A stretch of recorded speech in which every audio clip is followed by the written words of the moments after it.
Well, I don't think that the social sciences can make any real contribution to that. Because I do not think that is the most exciting question that the social sciences have to answer. What the social sciences can do is to reflect on the relevance of that question. And that is something that takes us into methodological issues, which are really very important. Well, basically what I mean is that we are taking the world as it is now for granted. What we tend to ignore is that the world that we live in is one amongst many possible worlds, and that the world we live in is with us because other worlds were made unfeasible, right? So, you know, through colonial rule, Europe actually imposed its own future on Africa.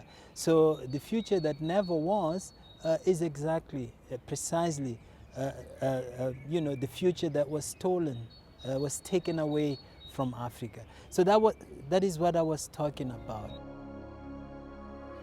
You see, that's the problem. It's on several levels. The first level is that the notion of the future itself already implies a certain kind of understanding that somehow preempts our answers. So the future is, you know, what is ahead of us, right? You know, what is still to come. And somehow, I think, you know, like I was saying in my talk, the social sciences are the product of the Enlightenment Project. And the Enlightenment Project had actually this idea that you can turn the future into something that you can manage, that you can turn it into a social project, so you can intervene into the future, right? So it is this idea that, you know, we can do things now that will determine how we are going to live tomorrow, right? And, you know, that's a problem, I think. Now, the second thing is that, I mean, it's not like everyone in the world is worried about the future. I mean, even if you take it from a practical point of view, the major concern that people have in Africa is with today. It's with taming today. The third thing is that we should be careful, and I'm not saying that this project does that, but you know, there is a way of asking trivial questions that, you know, we should be careful about. You know, everything we do is about the future at some level. You know, our conversation today is going to have implications tomorrow and the day after tomorrow and maybe in 10 years, right? So, you know, the assumption that you can study the future without really being more precise about what you mean by the concept, about the relationship of that concept to political programs, the relationship of that concept with other concepts like the past and the present. If you don't do that, then you are calling for trouble. Our lives, modern lives, have been largely determined by the knowledge that is produced by the social sciences. So in a way, the social sciences are there to produce knowledge that is supposed to organize people and to manage people, right? And my point was that, you know, so somehow there is a political project attached to the social sciences. And if you don't spell it out, you may end up thinking that you are doing work on the future, whereas you are not. What you are doing is creating the conditions that will enable you to intervene into people's lives, right? So you are studying Africa not because you are interested in the future, but because you want to produce the knowledge that will help institutions to intervene into the lives of Africans, which I think is highly problematic from, you know, simply from an ethical point of view. These people haven't asked you to come and do that to them. They have not asked to be changed, to be developed. And, they haven't asked for any of that. So, we need to be careful. But you see, I like your question because what it does, it puts me on the spot.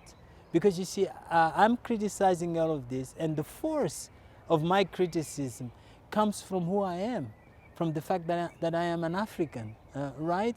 And so it's not easy for me to talk about these things with you or on a purely scientific level. You hear me and you see the African speaking, and that's a problem for me, not for you. It's a problem for me because for me to be able to articulate my discomfort with this, I have to use your language. I have to appeal to Heidegger, of all people. I have to appeal to Foucault. I have to appeal to a vocabulary that has a place of origin, and that's Europe. That's 19th century Europe. The social sciences were born in that time, and they were a response to issues here in Europe. They were not a response to issues in Africa. They were a response to issues here. And somehow we make the assumption that this response to very particular local issues at some particular point in history is adequate enough to respond to whatever issue you have elsewhere in the world, like in Africa. But then again, it's very hard for me to justify my position because basically I'm speaking your language and complaining, and I'm not saying anything new actually.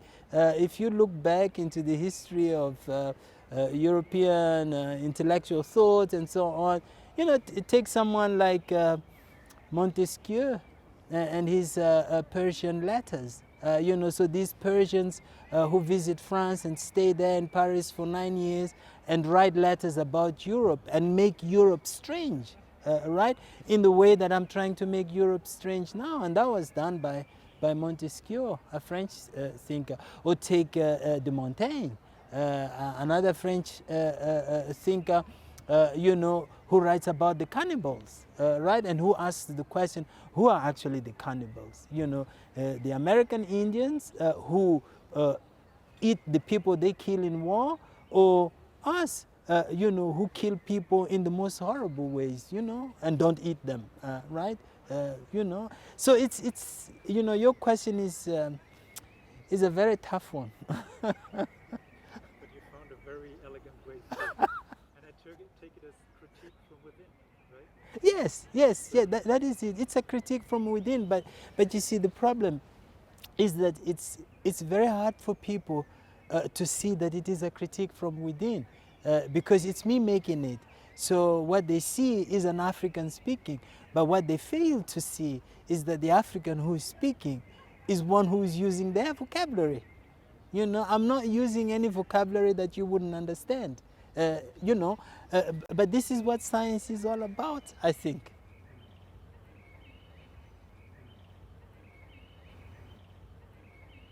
Well, I think the methodological challenge is not to take concepts for granted. Concepts are not innocent. They have a history. They make assumptions. So those things need to be spelled out. And often we don't do that. So a concept like future is not an innocent one. I don't think that people in this project are making that mistake. I don't think they are. They are aware of it. But I think they need to be reminded that a concept like future is not innocent.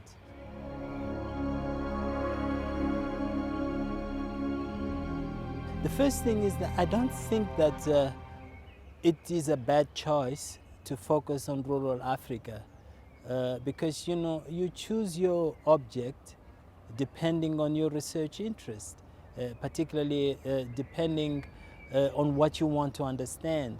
It's been a staple of African studies and generally of general opinion on Africa to make a distinction between rural Africa and urban Africa, with the assumption that rural Africa is much more representative of Africa, because you know, that's where you find the traditions, the customs, and so on, right?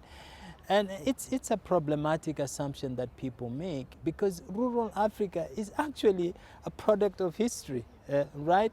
You know, you have rural Africa because you have urban Africa, right? Now, those two things were created by history, and by a very particular history. And unfortunately, that particular history is the history of colonialism. I'll just give you an example. You know, one thing that is an issue in Africa, has always been an issue since independence, is the lack of social policies, the lack of social security institutions. You know, in the same way that, for example, you would have them here in Germany, introduced by Bismarck and so on, so many years ago, right? We don't have that. And why don't we have that? We don't have that simply because colonial states made the assumption that Africans will be taken care of by their communities. So they work. You know, you don't have to, you don't need a pension because when you go back to the village, your extended family and so on will take care of you, right? So you see the rural being created by state policy.